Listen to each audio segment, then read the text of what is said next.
Hello student,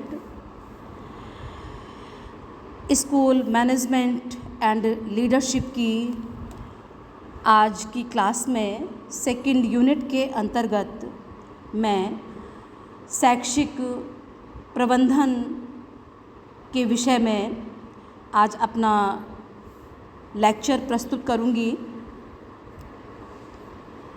शैक्षिक प्रबंधन औपचारिक रूप से गठित व्यक्तियों के समूह में कार्य करने की कला है, जिसमें व्यक्ति समूह भावना के साथ व्यक्तिगत स्तर पर उत्तम कार्य संपादित करता है। यह कार्य प्रणाली में व्यवधानों को हटाकर उद्देश्य प्राप्ति के लिए अधिकतम दक्षता वृद्धि करने की एक कला है। ओलिवर शेल्डन के अनुसार प्रबंधन उद्योग विद्यालयी जीवनदायिनी शक्ति है, जो संगठन को एक मौका देता है, उसको संचालित करता है एवं उसको नियंत्रित करता है। शैक्षिक प्रबंधन को परिभाषित करते हुए विभिन्न विद्वानों ने अपने मत व्यक्त किए हैं। जॉर्ज टेरी के अनुसार पूर्व निर्धारित उद्देश्यों की प्राप्ति के लिए मानवीय और अन्य संसाधनों के उपयोग करने की शैक्षिक प्रबंधन एक सुनिश्चित प्रक्रिया है। कुंट्स ने भी मैनेजमेंट को परिभाषित करते हुए कहा है कि औपचारिक समूह में संगठित लोगों से कार्य कराने की कला का नाम प्रबंधन है और व्यक्तियों से काम लेना ही प्रबंधन है। शैक्षिक प्रबंधन की विशेषताएं। Educational management is a science as well as art.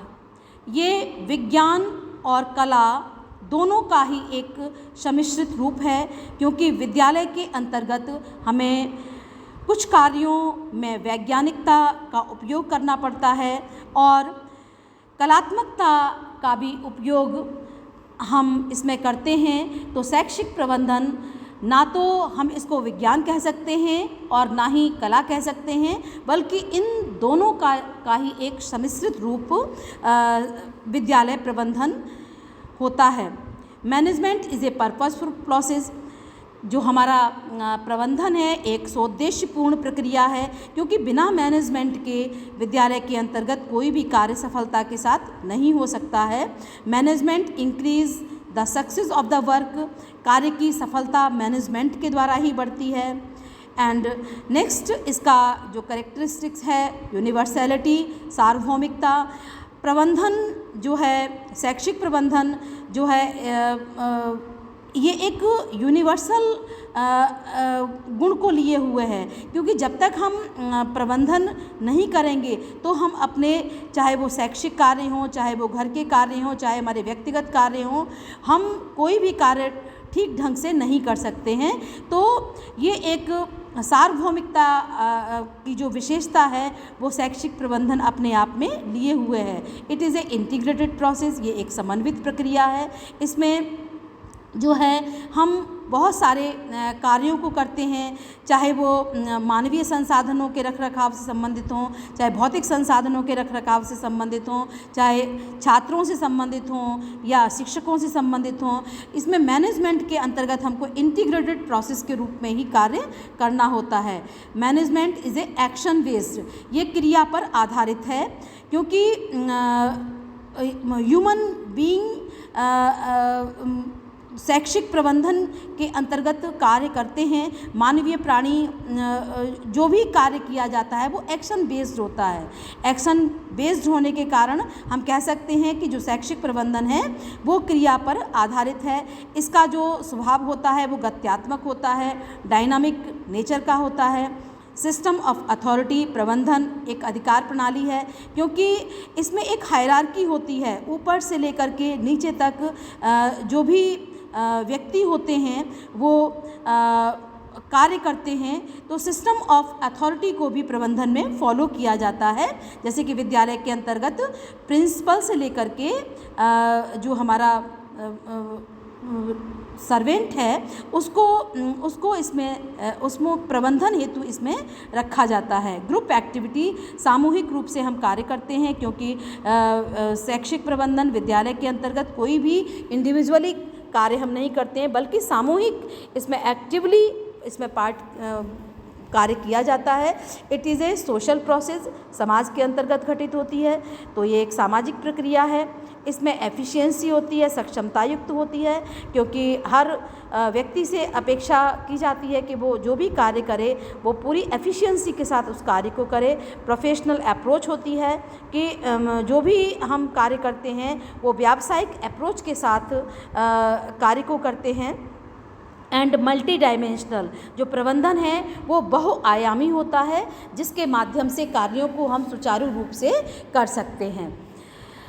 Henry Fayol ने प्रबंधन को परिभाषित करते हुए कहा है, management is a universal science which are equally apply on commerce, politics, religion और human welfare.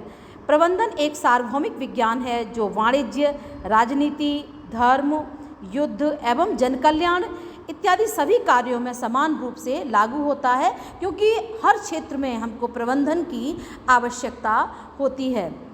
Scope of educational management, शिक्षा प्रबंधन का क्षेत्र कौन कौन से होते हैं, जिन क्षेत्रों के अंतर्गत हम मैनेजमेंट का वर्क करते हैं, जैसे प्रोडक्शन मैनेजमेंट, जिसमें कि हम उत्पादन प्रबंधन करते हैं, जिससे कि छात्रों की जो शैक्षिक उपलब्धि है वो इंक्रीज़ होती है। तो उसके लिए हम किस तरीके से कक्षाएं लगाएं, किस तरीके से क्लासेस लगाएं कि बच्चों की जो शैक्षिक उपलब्धि है वो इंक्रीज़ हो। दूसरा है फाइनेंस मैनेजमेंट, वित्तीय प्रबंधन। हमें हर कार्य के लिए धन की आवश्यकता होती है, तो धन की आवश्यकता हम के लिए कौन कौन से स्रोत हमारे पास हैं, उनका उपयोग हम फाइनेंस मैनेजमेंट के लिए करते हैं। डेवलपमेंट मैनेजमेंट, विकास प्रबंधन, विद्यालय के विकास के लिए हमें भौतिक और मानवीय संसाधनों की ज़रूरत होती है, तो डेवलपमेंट मैनेजमेंट के अंतर्गत ये सारी चीज़ें व्यवस्था की जाती है। डिस्ट्रीब्यूशन मैनेजमेंट, वितरण प्रबंधन, विद्यालय में जो भी संसाधन हैं, भौतिक संसाधन हैं, उनका वितरण जो है सबको समान रूप से किया जाता है। भौतिक संसाधनों का वितरण जो है समान रूप से, और मतलब मैक्सिमम यूज़ उन भौतिक संसाधनों का हो, तो डिस्ट्रीब्यूशन मैनेजमेंट के माध्यम से हम उन संसाधनों का मैक्सिमम यूज़ कर सकते हैं। सेल मैनेजमेंट, क्रय प्रबंधन, विद्यालय में जो भी सामान ज़रूरत होती है उसको हर वर्ष क्रय किया जाता है, खरीदा जाता है। नेक्स्ट है ट्रांसपोर्ट मैनेजमेंट, परिवहन प्रबंधन। इसमें बच्चों को लाने के लिए, टीचर्स को ले जाने के लिए, शिक्षकों को टूर पर ले जाने के लिए ट्रांसपोर्ट मैनेजमेंट की आवश्यकता होती है। नेक्स्ट है एस्टैब्लिश मैनेजमेंट, संस्थापन प्रबंधन, संस्था के भवन, उपकरण इत्यादि का जो प्रबंधन करना है वो एस्टैब्लिश मैनेजमेंट के माध्यम से होता है। सर्विस क्लास मैनेजमेंट, सेवा वर्गीय प्रबंधन, अध्यापकों, कर्मचारियों की व्यवस्था करना, उनकी क्या रोल है, ये सारा जो है सर्विस क्लास मैनेजमेंट के द्वारा किया जाता है। एंड ऑफिस मैनेजमेंट, कार्यालय प्रबंधन, विद्यालय संबंधी जितने भी आलेखों, रिकॉर्ड्स की जो व्यवस्था होती है वो सारा जो है ऑफिस मैनेजमेंट के द्वारा किया जाता है। शैक्षिक प्रबंधन के हमारे क्या एम्स हैं? अचीविंग इंस्टीट्यूशनल ऑब्जेक्टिव, इसके माध्यम से हम संस्था के उद्देश्यों को बहुत अच्छे तरीके से प्राप्त कर सकते हैं। Improving the process of planning, organizing and implementation with institution, संस्था के अंतर्गत जो भी नियोजन किए जाते हैं, संगठन में जो भी प्लानिंग होती है, उन संगठन होता है और उनका क्रियान्वयन जो संस्था के अंतर्गत होता है वो इस प्रक्रिया के माध्यम से बहुत अच्छी तरीके से हो सकता है और उसकी जो क्वालिटी है वो इम्प्रूव हो सकती है।